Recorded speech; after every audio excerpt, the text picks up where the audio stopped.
This episode is brought to you by Dubby Energy Drink. That's right, Dubby. Their coffee fruit cherry extract is the star of the show. This ingredient is what makes Dubby unique and gives it its laser focus, fast reflex effects, making it perfect for gamers and creators. That's right, gamers and creators. A formula worth bragging about. They've handpicked what they believe to be 10 most critical ingredients for focus and concentration. Dubby contains important aminos and vites that canned energy drinks simply don't have. Attention to what matters. Transparency is important. Their labels disclose full ingredient amounts, and their products will never contain fillers or artificial colors or dyes. Dolby is also sugar free and keto friendly. That's right, keto friendly. So, to get that 10% off, use that code Philly John. That's right, Philly John for 10% off at WDUBBY.GG. Linda, thank you so much for joining me today. I deeply appreciate it. And it's a shame I couldn't get you down here into the studio to sit down face to face and talk about this.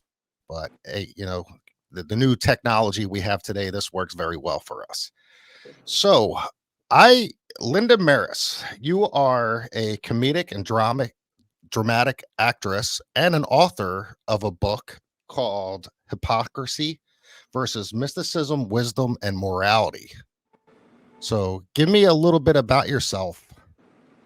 Okay, I call myself partly author because Okay, most of this book is channeling. gotcha. This is a remarkable experience, and this is something that's so unusual, so impactful, so amazing because it started out in my childhood, and I had such unusual paranormal divine intervention experiences, you might want to call it. It was meant to be, meant to beers. I call them meant to beers because the way it led up to um, the unusual situation of channeling a celebrity and the circumstances around channeling that celebrity. So I, it's it's like I was a psychometric person. I held personal objects and I told people about themselves.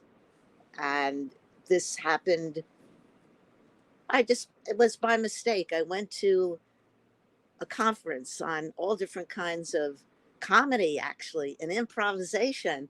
But there was a booth about psychometry, people telling about psychometry, which is holding personal objects and reading people through those objects. And I got curious and I went to the classes and I was amazed that I was able to hold someone's ring and tell them certain very private, interesting things that I have to say that were accurate. Um, and as I said, personal, very Hmm. personal. And after the class, I went to a singles weekend upstate among hotels and stuff like that. And they had me, it was scary. I, they had said, Linda, we've got a whole bunch of people here. Do an hour. Now, this was my first show. Do an hour. And people were just walking up to me, giving me their rings, giving me their watches, whatever they had with them. And thank goodness it went well. And from there on, it just kept going and going. I had readings at parties. I, I communicated so many unusual, personal, private, as I said. Um, People were just flabbergasted. Okay. And it's really hard to express this because there's some very personal things. So I I I've learned to shut my mouth, to not say what I've read about other people. I I had to be gotcha. very, very, so if I sound like I'm hesitant, it's because of that. I learned to be that way. Okay. Let me ask you this. Can you describe, the process of channeling and how it differs from other forms of communication with the spirit realm? Okay. Well, I only know from my experience. And I, it was just unusual that it happened to me. Just because I was interested. I had gone to seances and I was wild. It was wild. And it scared me, actually. I was scared of all this stuff. My mother would like to go on Ouija boards. My mother was into this, and she would want to see when I was getting married, and the Ouija board just kept the flying off the board. It didn't stop anywhere, and so it just from curiosity and interest, and finding I had this gift, and along with comedic adventures, I I even did readings at comedy clubs, and I found out people were excited about what I was saying to them. Of course, when it's a public reading, it's more on a humorous way of style. It's not Hmm. heavy duty personal. So I just want to make that clear. Okay. Let's dive into a little bit about this comedian that you channeled. So, for people that haven't read your book and are looking to look for this book, I will have a link to your book at the in the description of this podcast where they can click on and purchase your book. But the gentleman that you channeled through was a comedian who passed away some years ago in 1966, I believe, by the name of Lenny Bruce. He was a an American stand-up comedian, a social critic. He was known for his vulgarness in some sense, which actually got him into some trouble. Am I correct? From what I read after I channeled him, yes, Okay. And how old were you when this happened? How old were you when you started feeling this energy? I guess you could say some sense, a sense that was coming to you to pick up on this entity. I was in my late 30s, Okay. and it was just one. It's so hard to describe because I'm trying to go back to 1987, but um, all I could say is it. I was just I was in some kind of strange. It was a strange phenomena, and I accepted what was going on, and because of that class, maybe that helped me through from the psychometry into the automatic writing. And I would have to go through the book because I'd be reading a foreign language. And what I Okay. mean by that, this is not me. Right. And I have to go through the book and read it again and again to read words that were completely different syntax than me. Okay. So basically the wording that you channeled through was literally him coming through you and you were just putting it to paper. Am I correct? Exactly. It's like I wasn't thinking, I was just in a very relaxed state and writing. And it just seemed to flow after saving his memorabilia from being thrown in the street. Okay. And it just happened. I let it happen. I had a pad of paper, and what was coming out was, well, as I was doing it, I didn't know what was coming out. I just was like, I felt like there was something behind my head. You don't know how it happens. You just feel or and hear the words. It's so hard to describe, but it's a feeling, and you hear words and you write them. And when you read them back, it's completely foreign. That's the difference between stream of consciousness and automatic writing through spirit. And I said, holy S. Mhm. You can What cuss. I'll the let you throw hell? that out there. What the hell happened here? And it was coming fast and amazing. It's like as if like, oh my God, he found somebody to do this and let's go. So practically each night for a year, I was writing. I was writing and writing and writing. And this manuscript was just like I it was just so hard to understand. I didn't understand. He went over my head. Um, he it was just the wording, the how he expressed himself. And I left some pretty extreme words in there because I didn't want to take away from what he was saying. Okay. And all I could say, it wasn't me. And it's hard to explain somebody who's not you, who you didn't know, uh, what's going on. And to my amazement, the book finally came out. I had this manuscript in storage for over 37 years. Wow. Finally, a friend of mine encouraged me to do something with this. This is spiritually significant.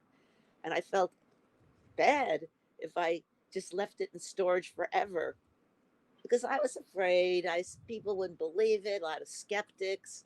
Who's going to believe all this? And I just said, okay, that's it. I'm going to have this edited because it needed editing. When I say edited, there was so many words in one sentence that you had to Hmm. bring it together to understand the depth of it. And even now, like as the book, there there's one word he kept saying. I didn't even understand what, completely the meaning of the word. I had to look it up because I didn't understand the complete meaning of it. But throughout the book, throughout the manuscript, he kept saying one word a lot: semantics. He kept saying semantics, and as if like this can mean different things to different people, and that could be very true. What challenges do you face in exploring and understanding the spirit realm? And how do you overcome these? I believe in my spirit guides. They're there to protect me. I felt a definite protection and that I'm being guided and to just listen. And it helps me through my life. And I realize there is a spirit realm. If we open up to these inner voices, whatever you might call it, whatever way you might say it, if you really just be generous with understanding, and I mean letting the guides tell us what we need to know and adhering to it, to adhere to the thought process. When I say thought process, I mean it's coming through my thoughts, my inner thoughts. It's not like out loud I'm hearing voices. It's not crazy. Right. So it's and also not thinking too much. If I think too much, I go out of my sorts. I need to stay within a feeling sense more than Okay. thinking too much. So you got to try and keep yourself level-headed at all times and focused on certain things. Absolutely. So what type of ethical the considerations do you take into account when engaging into a spiritual communication and a channeling experience? Well, I do say a little prayer uh, for good spirits, of course. Right. Um, I was very naive about all this stuff. I really didn't know that it would be like this. Taking class, it was fun. I was on the money as far as telling people the truth about themselves. it was. I also had a great humor about myself too, so I. It's just it makes you think and not think too much, but to be there with yourself and to listen to your inner soul, let it speak to you, meditate, and you'll find information and knowledge that you never thought you have. This this wasn't your first time when something like this happened. I was, kind of looking back on some things that I found, some communications you had with other podcasts, host and whatnot. You had an incident that happened to you where when you were in your teenage years, I believe at a lake or a beach. Beach. Can you go into detail with that?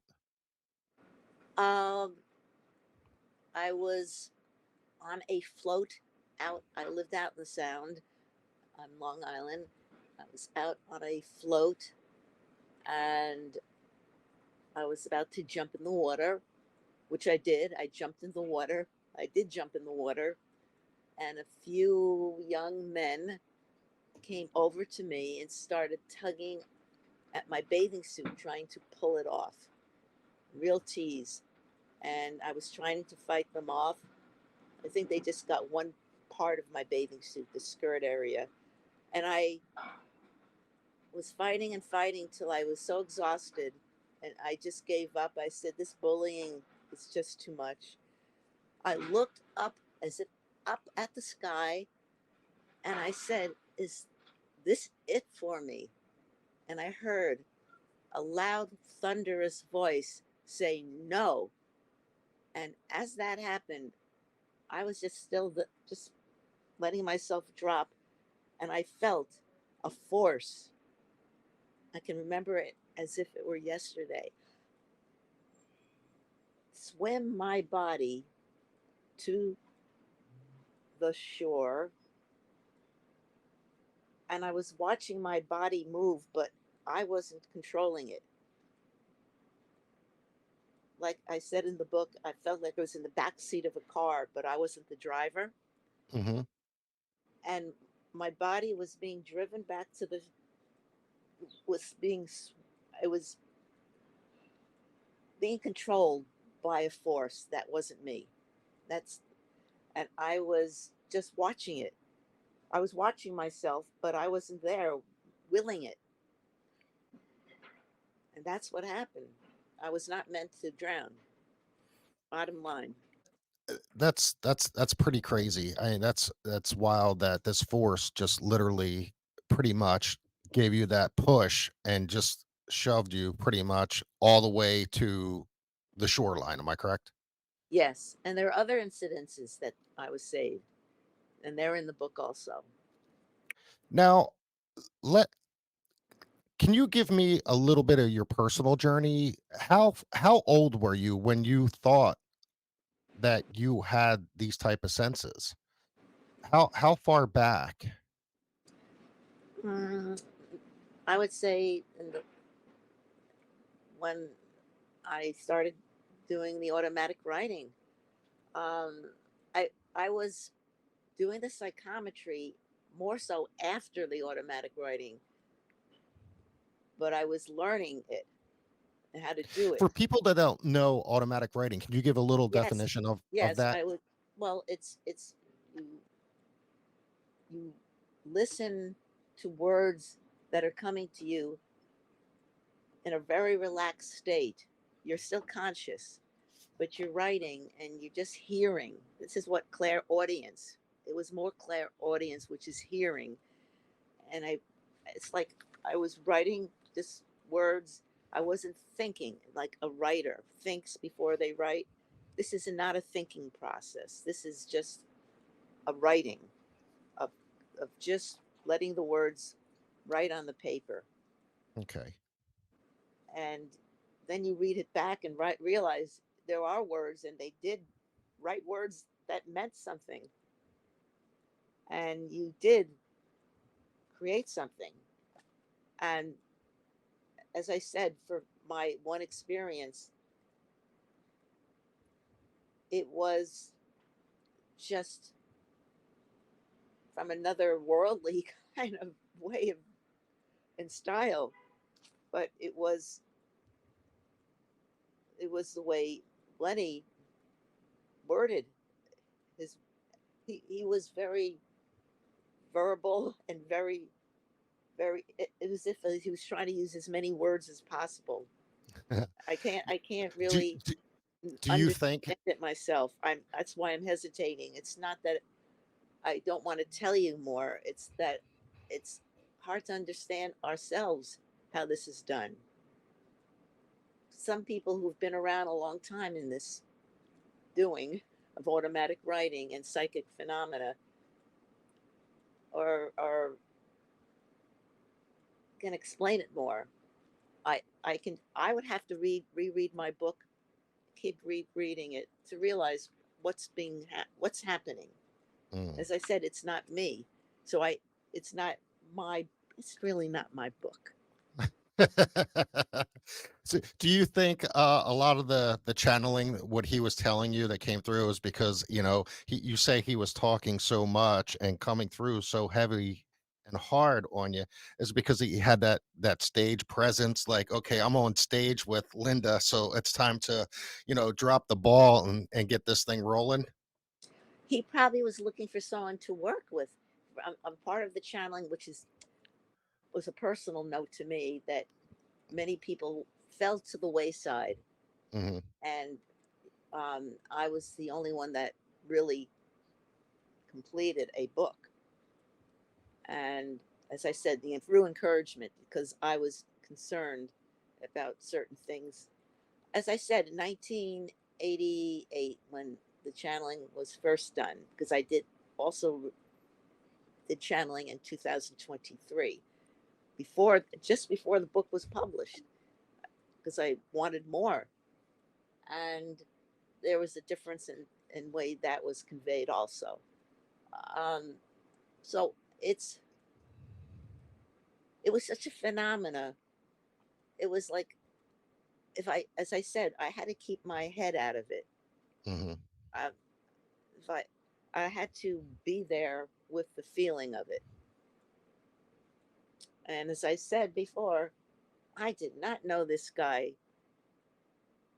He, I was in school when he was a comedian, and even said in the book, his time was too short for us to meet, Right. but we knew each other in past lives, and he listed some ways that some people that we were in past lives. Let me talk to you on another aspect of things. There's a lot of, skeptics out there when it comes to this Yes, type of phenomenon. And w- how do you take the criticism? How do you take these skeptics? How do you deal with this and focus to continue on what you're doing? I haven't found too many skeptics. I know they're out there, but I personally haven't found hardly any skeptics. It seems like I have been lucky to meet people who are open. Um, so I've been fortunate that way. But I'm sure there are people who are not telling me that they're skeptics. I say read the book for the spiritual information, for the power empowerment, for what, even if you didn't believe it was him, read the words because they're so beneficial. The whole skepticism that can flow with this. I grew up in the 80s, so if you remember in the late 80s, early 90s, there was always something on the television. Call Miss this or call Right. me and get this and that. And it was a big thing. And then there were a lot of, I guess, crackpots, you could say, that were doing this and just Hmm. trying to make a buck on somebody. But today, you don't see too much of this as advertised or and things like that. Now, with you putting out this book, When you decided, okay, I'm going to do this and I'm going to put everything into it and I'm going to put this book out for, I guess you could say, basically Lenny, what was going through your mind? Like, okay, how do I do this? Do I contact somebody? How do I reach out to somebody that's actually going to look at me and be like, okay, she's not a crackpot. Let's help her out. Let's get this put together properly and published. Well, I called the publisher first and told them what this was about, and they said fine, right then and there. So that worked well. And then I met somebody who worked with me and who was open. So I was lucky to find a few open people to work with, which really helped. Hmm. And so far, nobody's been yelling at me and calling me a fraud or anything like that. I just tell people read the book. If you have something to say, let me know. And nobody yet has called me or contacted me in any way or form to say this didn't seem authentic. It's funny because I live in Florida and I don't live too far from a little section called Casadega, which is a pretty big spiritual area for a lot of medium psychics. We You can go out there. There's a fancy, nice restaurant in an old big hotel there that's called Sinatra's, and they got the big piano in there, and it's you can tell there is something in that building. And my wife and I have been dying to do a ghost tour there because it's that you can feel it. They have so many different things there. They have the Devil's Chair, which is not too far from the restaurant. There, every section there's a medium somewheres It and sounds things like like that. Lilydale, New York. Sounds like Lilydale. I believe it's called Lilydale. There's somewhere upstate New York where it's a whole community of psychics, mediums, whatnot. let me ask you this. So Lenny, he was a comedian. He went through all this major things. He pulled a lot of schemes. The whole priest outfits to scam money because the woman he was with at the time, I believe, was a former stripper and he wanted to have as much money as possible so she didn't have to work anymore. I did some channeling with her name, and I have to just leave it right now as that. That's in the book. Whatever Okay. exposed, I had to be protective in ways. So there is discernment here. Can you share any other specific encounters or revelations from your journey? Well, there's something in the book I just want to share because I don't want people to think it's just him being blue and then he had left in such a sad state because he does cleanse through that. But the later part, I just have to say that in a light note, and that's what it says here. On a light note, it is great to be back, folks. So where was I before they hauled my ass off the stage? And he goes on in a more humorous way. He's still more or less saying he's still comical, he's still funny, and but he does cleanse in the beginning. It's some heavy duty stuff. So you have to read the book and you have to listen. You have it's a quick read, but it's powerful, and you'll be going back reading again and again. And I do. I noticed when you were reading some of that, you get pretty emotional. I mean, how do you feel when you read back what he's channeling through you? I feel that it's an amazing achievement that I finally did it. Yay, yay, yay. And um, it's it makes me feel that I've really accomplished something Hmm. that was powerful and useful for people. As I said before, if you're a real skeptic, just read the words. Just read the empowerment, the spirituality of it, the wisdom. Yes, the wisdom. Linda, what do you do now? Do you travel doing these? Do you? I, hit. I'm actually been doing some.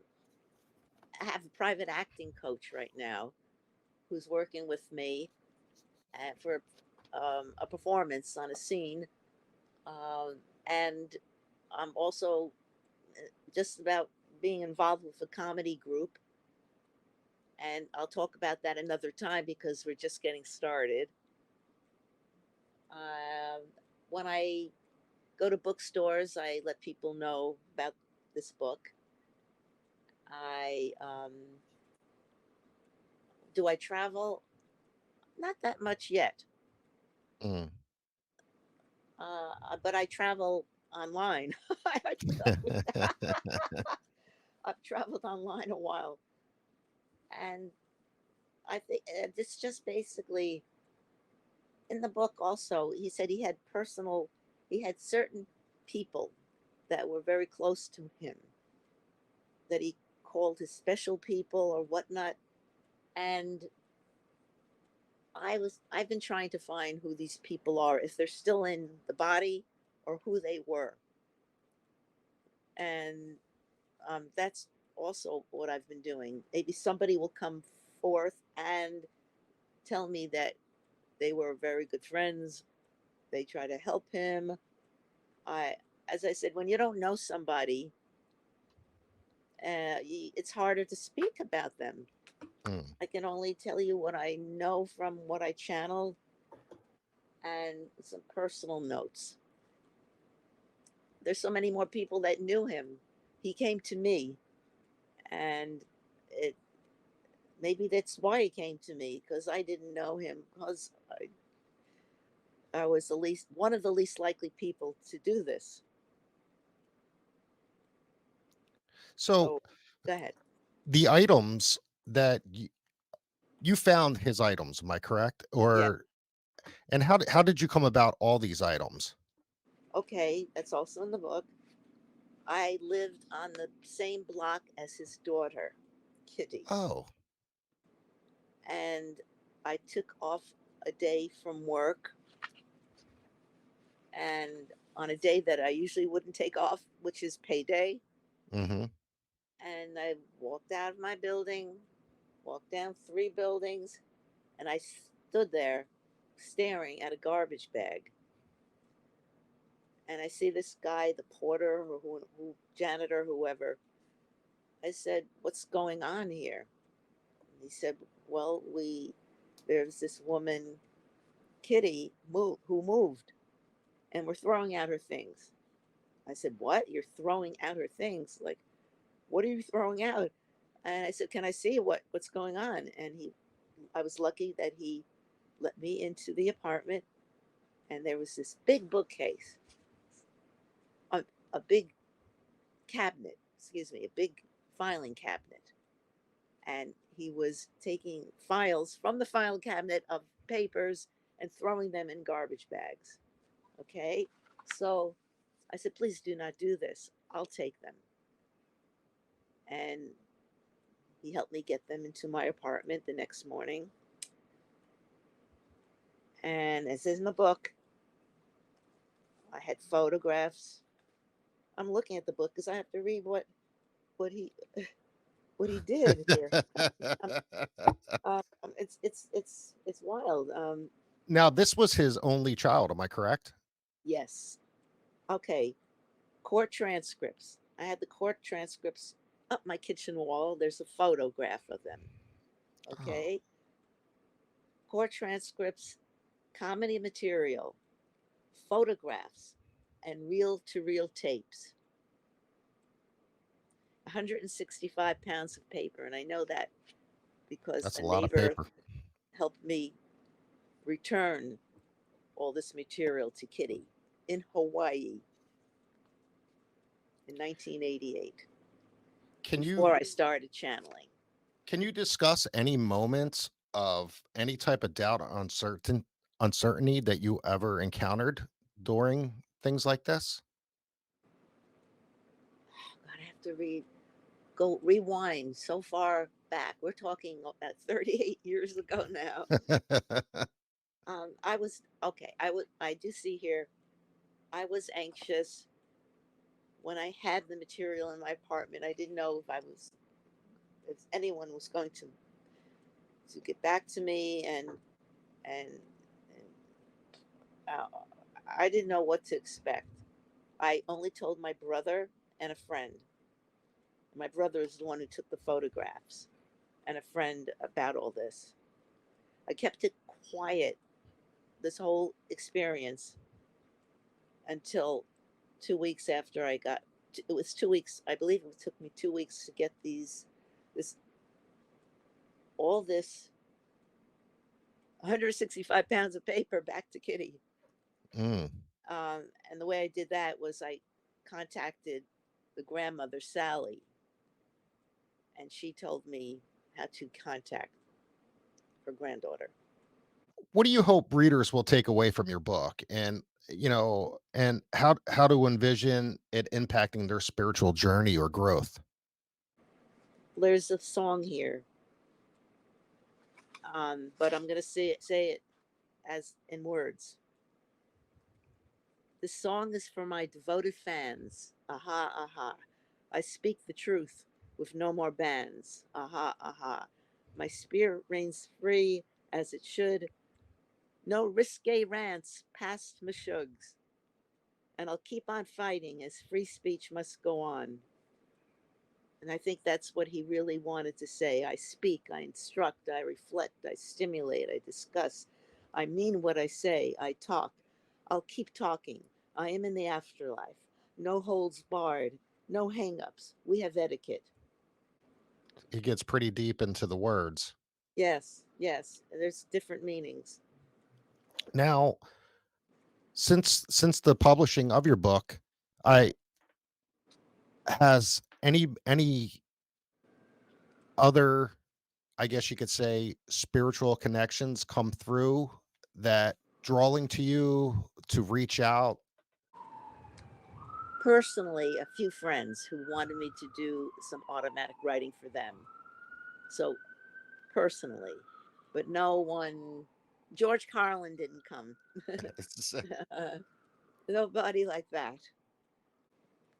I wish I could speak about all these people and tell you just exactly what's going on, but all I can say is spiritual growth. More th- More likely something you have not read from anyone, above now and beyond. now do you have to have a specific item in order to feel anything, or does it just come to you? Well, an item helps me deliver psychometry. Automatic writing, I don't need an item. And I can have an item near me. I can just touch someone's belt or something and feel what's going on with that person. I did it recently. I was at Actually, it was with somebody I did not know from a dream group, the Edgar Casey dream group people, which is interesting in itself. And he gave me a watch to hold, his watch to hold, and I got a picture. I got clairvoyance. I saw like a reel going by and telling him about himself. And this was in a restaurant. It wasn't that quiet. So things like that are happening, and I never know what's going to happen next. But what was really amazing is when I actually saw spirit. Mm, So there's another story there, and that's also in the book.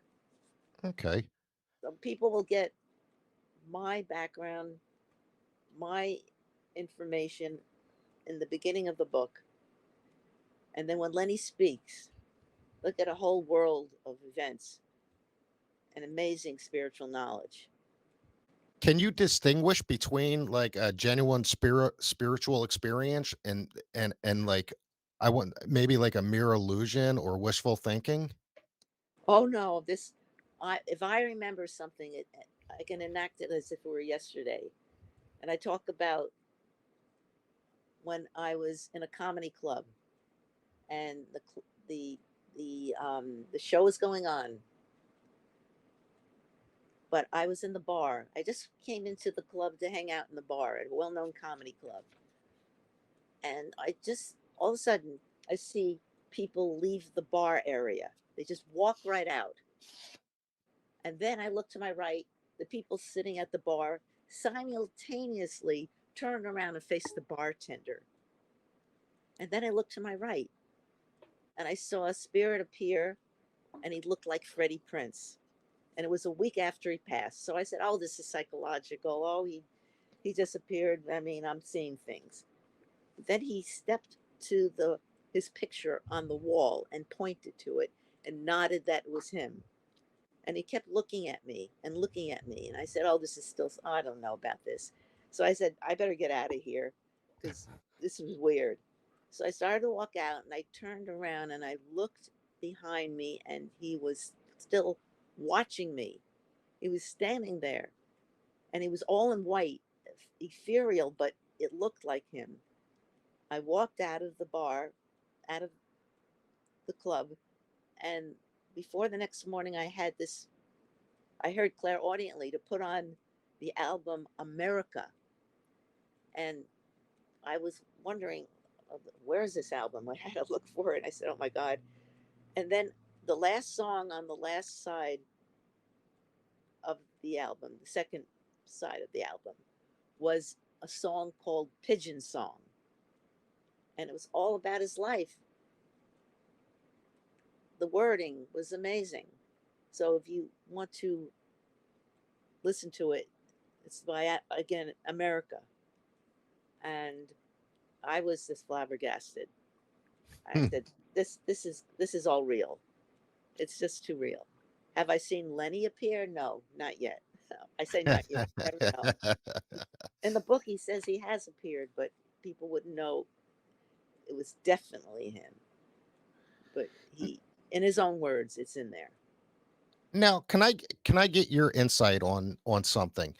I have friends and family members who have had dreams of family who has passed, and in those dreams they can actually finally have a discussion with them, and that discussion is that things are okay. And there are some times that they have these dreams like you can't really hear them, but then all of a sudden you have that clear talk with them, and they say that things are okay, I'm all right, and they get a hug, and for the first time they feel like they actually had that hug happen. What's your insight and your thoughts on that? Oh, you just brought about a dream. It's like early morning before I wake up, I get these amazing dreams at times. There were, I felt like it was in a line dance, and there were these spiritual figures on the left and the right side of me.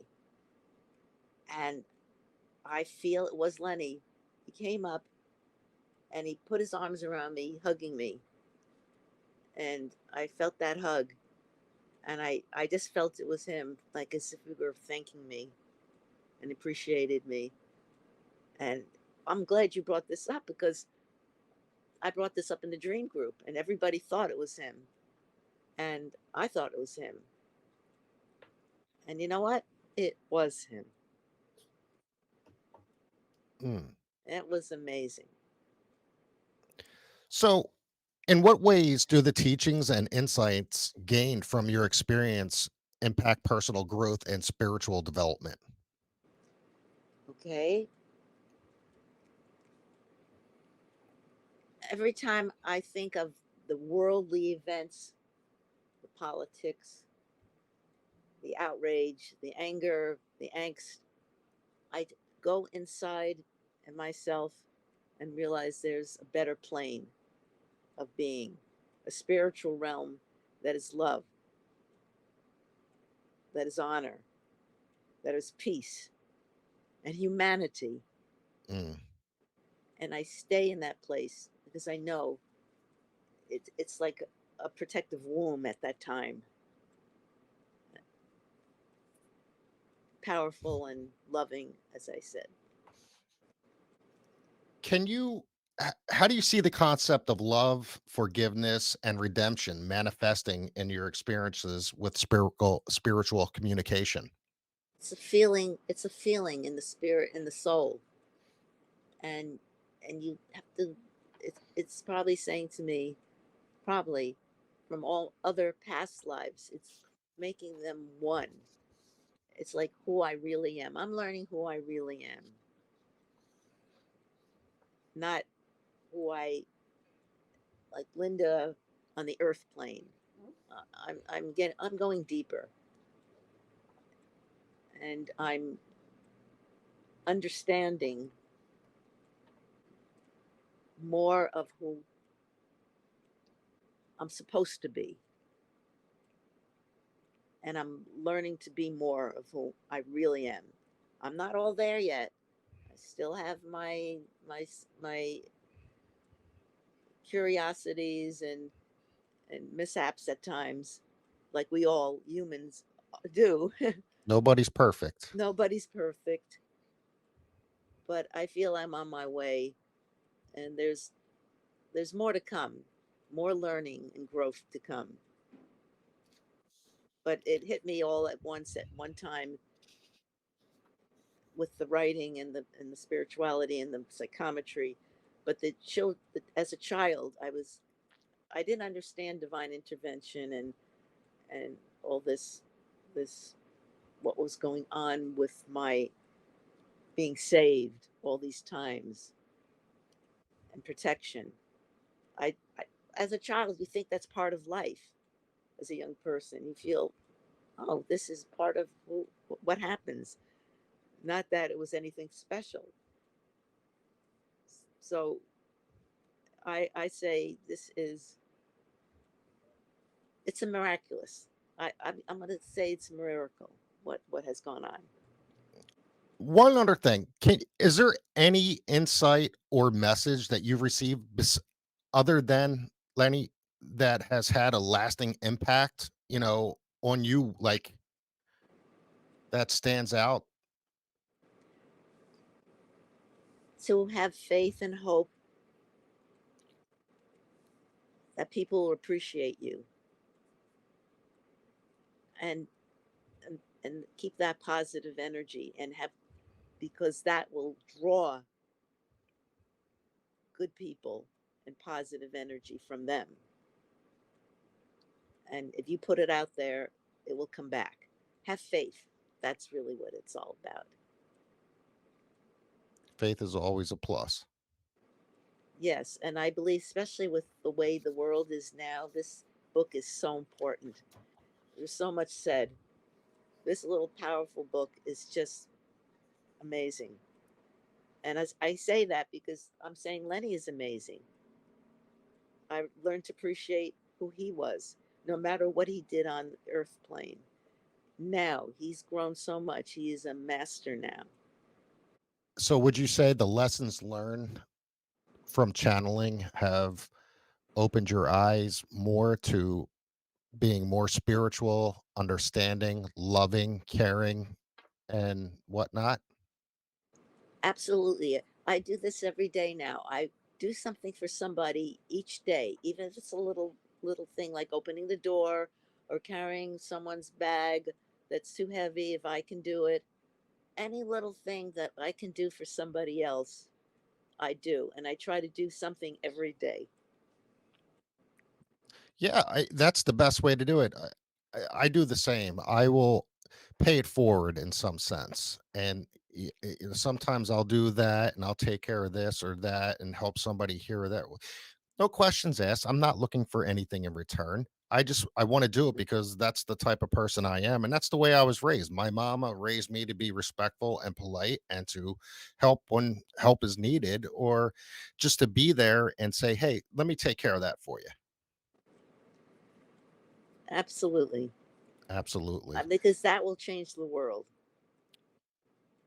For sure. We have to appreciate each other. We have to sit down and talk to each other, as Pete Seeger would say. Now, your book has been out. It's on Amazon. Are they able to pick it up in local bookstores? Order? They can order on book at Book Baby at the bookshop or Amazon, and just put in Linda Meris or the name of the book, and they'll be able to receive it. Linda, any big things coming up in the near future for you? More Any podcasts, more more podcasts. podcasts? It seems like with me, like it could be a little trickle, and then all of a sudden things start to move a little bit on, a little more, and then all of a sudden they come all at once. So who knows? It's beginning of a big thing, or it's big as it is for what it is. But it Right. is. It is. Well, I would say, let the skeptics, do as they say, whatever they want to do, and to honestly read your book to see the insights on what Lenny had to say and his words that come out channeled through you. And I want to thank you so much for your time today and hanging out with me and shooting the chit and all that good stuff. Yeah. Yeah. Have a great day, and just keep the spirituality going. These podcasts are wonderful, and I appreciate doing them.